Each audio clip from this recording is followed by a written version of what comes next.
Hola, para esta ocasión vamos con ejercicios de expansión térmica de líquidos y sólidos. Vamos con el ejercicio 5 del capítulo 19 de la física de Serway, que dice: un alambre telefónico de cobre en esencia no se comba entre postes separados 35 metros. Entonces yo tengo aquí dos postes separados 35 metros y extendí un alambre telefónico de cobre. En esencia él no se me va a curvar, no va a hacer esta curvatura, sino que se va a mantener recto en esencia. Esto en un día de invierno cuando la temperatura es de menos 20 grados centígrados. Entonces empezamos, esta sería la temperatura inicial, menos 20 grados centígrados. Luego dice, ¿cuánto más largo es el alambre en un día de verano cuando la temperatura ha subido a 35 grados? Entonces esta sería la temperatura final igual a 35 grados centígrados. La variación en la longitud de un cuerpo, como por ejemplo este alambre, se puede calcular como el coeficiente de dilatación lineal por la longitud inicial por la variación en la temperatura, donde este coeficiente de dilatación es propio de cada material.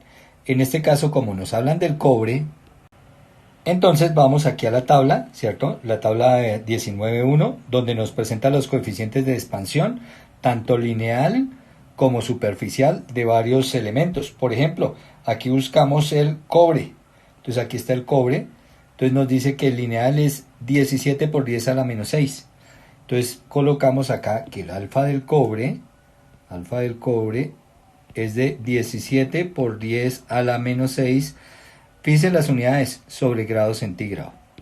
Miren acá, dice grado centígrado a la menos 1, o lo mismo que decir sobre grado centígrado.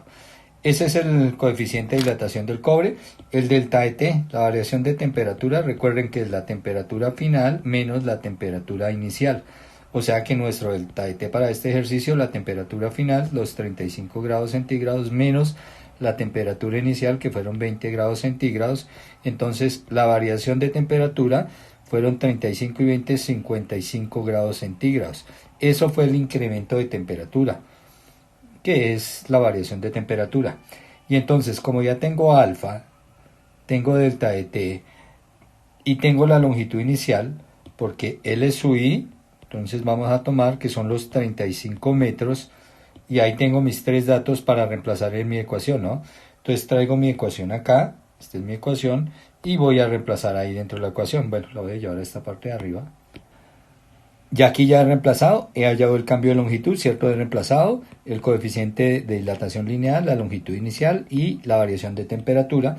Fíjense, cancelamos las unidades de temperatura y este valor o esta variación en la longitud del metal me da 0,032725 metros.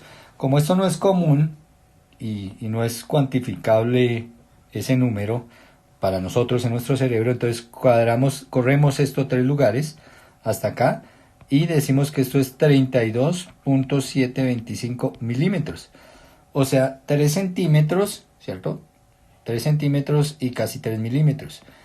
Entonces un poquito más de 3 centímetros, que eso sí ya lo podemos cuantificar en nuestro cerebro. ¿Cuánto fue que cambió la longitud en ese poste? Que es lo que nos pedían acá, mire.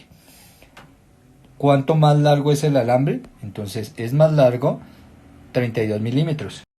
Nuestro siguiente ejercicio es el 7, que dice: el elemento activo de cierto láser se fabrica de una barra de vidrio de 30 centímetros de largo. Entonces miren, aquí tengo la imagen de una barra de vidrio, 30 centímetros de largo y 1,5 centímetros de diámetro, circular, mire. Luego me dicen, si la temperatura de la barra aumenta en 65 grados centígrados, fíjense que dicen que aumenta. El aumento de temperatura ya es la variación de temperatura 65 grados centígrados. Y me dicen, ¿cuál es el aumento en su longitud? O sea, ¿cuánto aumenta esta longitud?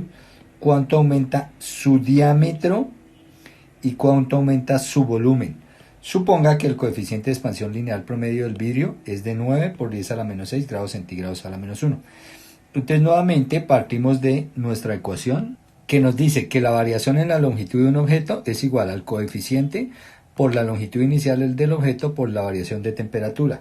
Entonces, para el inciso A, vamos a decir que esta variación en la longitud, en este caso sería del largo de la barra, de la variación de estos 30 centímetros al cambio de temperatura va a ser igual al alfa del vidrio, que es 9 por 10 a la menos 6 sobre grados centígrados, ¿cierto? Eso quiere decir ese grado centígrado aquí a la menos 1 es sobre grados centígrados, por la longitud inicial 30 centímetros, estamos trabajando ahí en centímetros, por el cambio de temperatura 65 grados centígrados. Entonces fíjese, la variación de temperatura y la constante están en las mismas unidades, luego se cancela y aquí ya hago la operación y tengo que la variación en la longitud de esa barra es de 0,01755 centímetros, o sea 0,1755 milímetros. Fíjense, una décima del milímetro, casi llegando a las 2 décimas de milímetro, muy pequeña.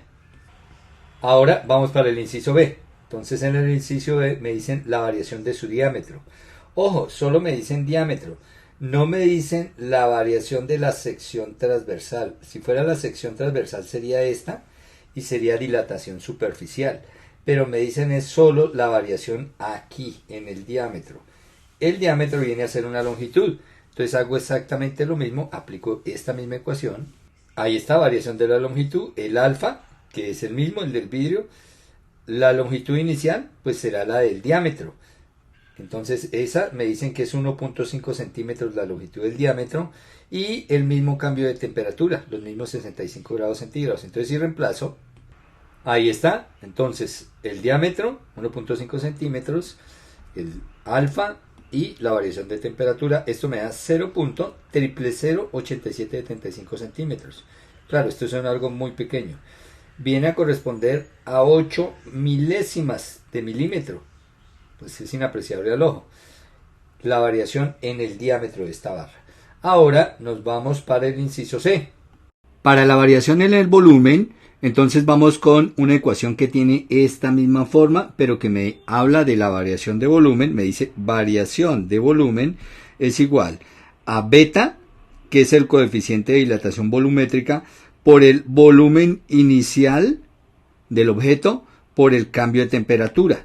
Miren que tiene la misma forma. Aquí es delta de longitud, delta de volumen, coeficiente, solo que este es el volumétrico, longitud inicial, volumen inicial, cambio de temperatura. Ahora, para el caso de sólidos decimos que la variación para sólidos en el volumen beta es aproximadamente 3 alfa. Y entonces me queda 3 alfa por el volumen inicial por el cambio de temperatura. Y lo único que hacemos es reemplazar. La variación de volumen igual 3, coeficiente, pues aquí me lo dan.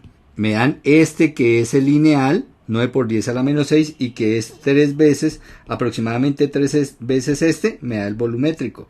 Entonces 3 factor de 9 por 10 a la menos 6 sobre grado centígrado, ahí está mi coeficiente del vidrio, por el volumen inicial. Como es una barra, ¿cierto? Y tiene forma, fíjense acá, la base tiene forma circular y esto tiene una altura, entonces finalmente ese es un cilindro muy largo. Y el volumen de un cilindro es el área de la base por la altura. Bueno, pero ¿cuál es el área de la base o cuál es la base de este cilindro? Esta es la base del cilindro. Es un círculo. Y el área de un círculo ya sabemos que es, entonces aquí lo colocamos, pi por diámetro al cuadrado sobre 4. Eso es en función del diámetro. Y esto por la altura. Que la altura en este caso viene a corresponder a la longitud de la barra, ¿cierto? Y bueno, esto por el cambio de temperatura. Ahora, reemplazamos completamente y decimos que la variación de volumen, bueno, y ahí está, hemos reemplazado. Entonces 3 por el coeficiente de dilatación lineal por pi cuartos. El diámetro, me dan el diámetro, 1.5 centímetros. Tengo que elevarlo al cuadrado, ¿no? Miren, me dan diámetro. No radio, diámetro 1.5 centímetros al cuadrado por pi sobre 4. Esta es la fórmula para hallar el área en función del diámetro por 30 centímetros de altura por 65 grados.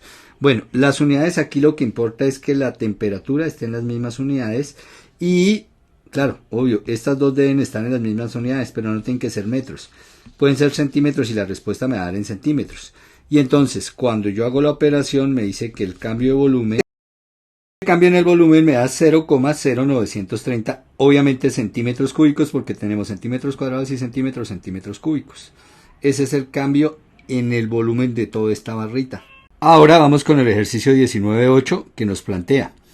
Dentro de la pared de una casa, una sección de tubería de agua caliente en forma de L consiste en una pieza recta horizontal de 28 centímetros de largo. Mire, esta es la sección de tubería, está dentro de la casa. Esta es la pieza recta horizontal, tiene 28 centímetros de largo y un codo y una pieza recta vertical de 134 centímetros de largo. Aquí está el codo y esta es la pieza recta vertical de 134 centímetros de largo. Un trabe y un castillo mantienen fijos los extremos de esta sección del tubo de cobre. Quiere decir que acá, miren, este extremo está fijo, al igual que este extremo está fijo. Los dos extremos de la tubería de cobre están fijos por traves. Me dicen, encuentre la magnitud y dirección del desplazamiento del codo. Entonces, ¿cuánto se va a desplazar este codo? La magnitud y la dirección quiere decir que eso es un vector. Cuando hay flujo de agua que eleva la temperatura de la tubería de 18 grados a 46 grados. Entonces, si pasa por aquí agua caliente, estaba, digamos que el agua fría, y empieza a circular agua caliente, pues eleva la temperatura. Al elevarse la temperatura y este par de extremos estar fijo, pues esto se dilata, finalmente el codo va a tener un movimiento diagonal, y entonces me están preguntando por ese movimiento diagonal del codo. Lo primero que hicimos y que hacemos en todos los problemas es extraer la información. Entonces, ahí está la longitud inicial de la tubería horizontal, la longitud inicial de la tubería vertical. Me dicen que es una tubería de cobre, entonces vamos a buscar el alfa del cobre en la tabla y este es el valor del cambio de temperatura. Entonces, si yo traigo la tabla, aquí está nuestra tabla, fíjense, y entonces vamos y buscamos el cobre y me dice que el cobre tiene un coeficiente de dilatación lineal, mire alfa, igual a 17 por 10 a la menos 6 sobre grado centígrado. Y ahí está. Ahora, ¿qué voy a hacer? Voy a calcular las variaciones de longitud en la parte horizontal, la variación de longitud en la parte vertical. De la misma manera que siempre. Entonces, la longitud inicial del elemento por el coeficiente de dilatación y por la variación de temperatura. Y lo único que voy a hacer es reemplazar porque tengo los datos, mire. Tengo las longitudes iniciales, horizontal, el coeficiente lo acabé de colocar y ahí está el cambio de temperatura. Y lo mismo voy a hacer con la vertical. Al reemplazar acá, entonces, y hacer las operaciones, obtengo que la variación en la longitud horizontal, o sea, de este tubo acá, es de 0,01357. Obviamente, si está fijo en el extremo izquierdo, el codo se moverá hacia el extremo derecho. Entonces aquí vamos a colocarle una flecha diciendo que corre hacia la derecha. Ahora calculamos la variación en la longitud vertical de la misma manera. Bueno, esto nos da aproximadamente 0,065 centímetros al reemplazar, ¿no? Variación en la longitud horizontal, la longitud vertical, que son 134 centímetros verticalmente, por el coeficiente y por el mismo cambio de temperatura. Estos no cambian. Listo, estas son las dos variaciones, longitud horizontal, longitud vertical. Nos falta decir que la longitud vertical varía hacia abajo. Y es hacia abajo porque recuerden que aquí encima tenemos un punto fijo que no deja que la tubería corra hacia arriba, sino que la obliga a que este codo baje. Y entonces ahí decimos, baja este valor. Ahora, como me piden el desplazamiento, recuerden que el desplazamiento es un vector, delta x. Ese vector se calcula, bueno, hagamos el dibujo. ¿Qué tengo que dibujar? Pues los dos desplazamientos, estos dos. Bueno, y aquí estaría la gráfica, fíjense. Desplazamiento, lo vamos a llamar delta xy porque ocurre en las dos direcciones. Ocurre un desplazamiento horizontal, que es este, y un desplazamiento vertical. El resultante, delta xy, que me faltó la y, delta xy. Listo. Fíjense, como yo tengo el horizontal y el vertical y son vectores, pues este vector lo voy a trasladar acá y este vector lo traslado acá para formar el rectángulo. Y me quedaron dos triángulos, ¿no? Recuerden que uno trabaja con uno de los dos. Normalmente trabajamos pegados al eje X. Entonces me voy a pegar acá y vamos a hablar de este ángulo teta. El ángulo teta, fíjese, está pegado al eje de las X y al vector resultante. Este sería el resultante, delta xy, resultante de los dos desplazamientos. Lo calculamos. Como tenemos esta delta x y este delta y, miren, Ahí está, este es delta X y este es delta Y. Entonces tengo los dos catetos de este triángulo rectángulo, hallo la hipotenusa, que es el desplazamiento resultante del codo, ¿no? Es el movimiento del codo, así diagonal. Obviamente, se mueve más verticalmente porque la tubería es más larga verticalmente. Bueno, y sacamos ese desplazamiento. Entonces, ¿qué decimos? Que delta XY, aplicando Pitágoras, es igual a la raíz cuadrada, como esta es la hipotenusa, mírenla, la hipotenusa la calculo como la raíz cuadrada de delta X al cuadrado, delta Y al cuadrado. Bueno, escribámoslo ahí, delta X al cuadrado más delta de Y al cuadrado. Y reemplacemos delta XY igual a la raíz cuadrada de delta X, 0, es el desplazamiento horizontal, 1,1375 centímetros al cuadrado más el vertical 0,065 centímetros, esto también va al cuadrado.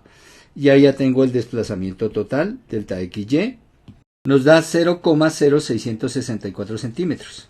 Listo, y aquí también ya calculé el ángulo. Recuerden, tenemos los tres catetos, podemos trabajar con cualquier función, pero uno escoge tangente porque tangente le involucra delta X, delta Y. Y estos fueron los que utilizó para calcular la hipotenusa, o sea, tiene mayor precisión. Entonces, teta igual a tangente a la menos 1, recuerde, tangente, cateto opuesto sobre cateto adyacente, cateto opuesto delta Y, cateto adyacente delta X, ahí está. Y reemplazo. Aquí dicen que delta Y lo reemplacé negativo, porque es que, si ustedes se fijan, delta Y, el desplazamiento en Y, es hacia abajo, negativo, miren. Y delta X a la derecha, positivo. Y de una vez me da el ángulo, menos 78 grados. ¿Qué quiere decir menos 78 grados? Recuerde que el ángulo siempre se mide desde el eje X positivo. Entonces, si desde el eje X positivo me vengo girando sentido horario, que recuerde que el sentido horario es negativo en los ángulos, si me vengo girando 78 grados en sentido horario, ahí encuentro el vector resultante, desplazamiento resultante. Y entonces, esta sería la longitud del desplazamiento y este sería el ángulo. Fíjense que el desplazamiento, si yo lo paso a milímetros, es un poco más de medio milímetro. Entonces imagínese usted en su regla, medio milímetro, un poco más de medio milímetro. Es inapreciable a la vista el movimiento de este codo en esta dirección y se mueve un poquito más hacia abajo que hacia el lado. Con eso queda resuelto nuestro problema número 8.